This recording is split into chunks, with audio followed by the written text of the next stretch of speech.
আসসালামু আলাইকুম। এইমাত্র পাওয়া সংবাদে আপনাদের জানাই স্বাগতম। শুরুতেই থাকছে সংবাদ শিরোনাম।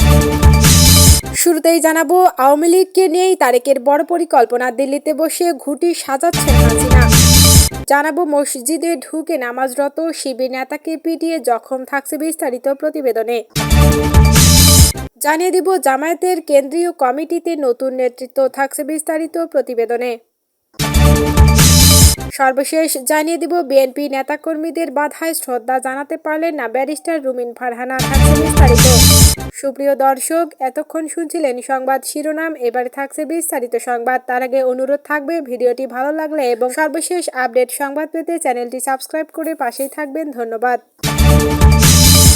আওয়ামী লীগকে নিয়েই তারেকের বড় পরিকল্পনা। দিল্লিতে বসে ঘুঁটি সাজাচ্ছেন হাসিনা। বাংলাদেশের নবনির্বাচিত প্রধানমন্ত্রী তারেক রহমান যে আগামী দিনে আওয়ামী লীগের জন্য যথেষ্ট পরিসর তৈরি করে দেবেন, তার একটা ইঙ্গিত কিন্তু পাওয়া যাচ্ছে। তারেক রহমান এই প্রথম যে তেমন ইঙ্গিত দিলেন তা নয়। নির্বাচনের আগে বিভিন্ন গণমাধ্যমে দেওয়া সাক্ষাৎকারেও তাকে এই একই বিষয়ে বলতে শোনা যায়। তাকে কখনো প্রশ্ন করা হয় আওয়ামী লীগকে নিষিদ্ধ ঘোষণাকে তিনি কিভাবে দেখছেন, বা আওয়ামী লীগ সুপ্রিমো হাসিনার দিল্লি অবস্থানকেই তিনি এবং তার দলীয় নেতৃত্ব কিভাবে দেখছে, এইসব প্রশ্নের তিনি একই রকম উত্তর দিয়েছেন। সেই সব উত্তরের মূল সুর তিনি চাইছেন আওয়ামী লীগ জাতীয় রাজনীতিতে সক্রিয়ভাবে ফিরে আসুক। ভোটারদের উদ্দেশ্য তিনি এই বার্তা দিয়েছেন রাজনৈতিক বিশ্লেষকদের উদ্দেশ্যেও বার্তা দিয়েছেন আওয়ামী লীগের নেতাকর্মীদেরও। বাংলাদেশের রাজনৈতিক মহল বলছে বিএনপির জন্য আওয়ামী লীগ বেশ নিরাপদ, আর জামায়াতে ঠিক ততটাই ভয়ঙ্কর।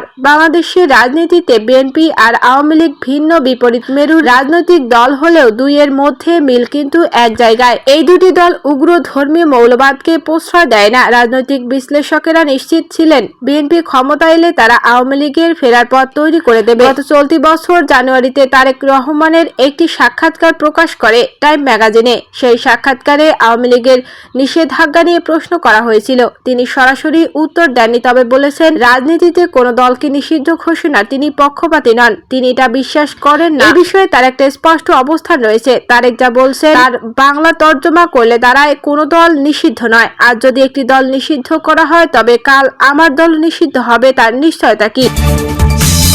সন্দ্বীপে মসজিদে ঢুকে নামাজরত শিবির নেতাকে পিটিয়ে জখম।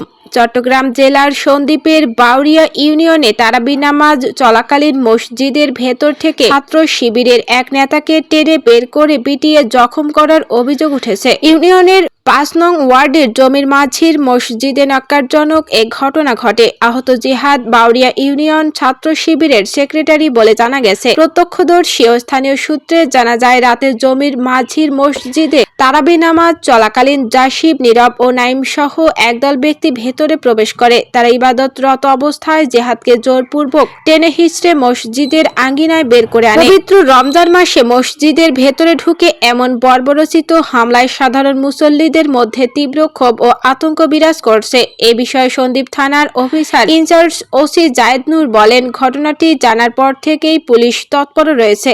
পরিস্থিতির ওপর আমাদের নজরদারি আছে। লিখিত অভিযোগ পাওয়ার সঙ্গে সঙ্গে আইনগত ব্যবস্থা নেওয়া হবে। অপরাধী যেই হোক না কেন, কাউকে ছাড় দেওয়া হবে না।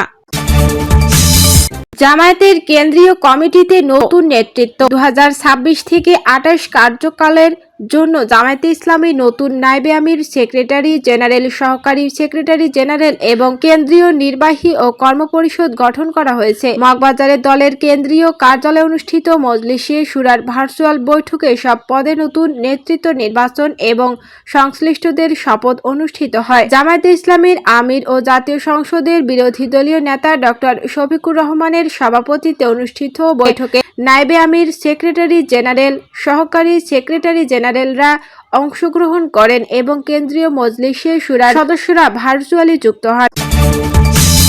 বিএনপি নেতাকর্মীদের বাসায় শ্রদ্ধা জানাতে পারলেন না ব্যারিস্টার রুমিন ফারহানা। বিএনপি নেতাকর্মীদের বাধায় শ্রদ্ধা জানাতে পারলেন না ব্যারিস্টার রুমিন ফারহানা। বিএনপি নেতাকর্মীদের বাধার মুখে শহীদ মিনারে শ্রদ্ধা জানাতে পারেননি ব্রাহ্মণবাড়িয়া সংসদ সদস্য ব্যারিস্টার রুমিন ফারহানা।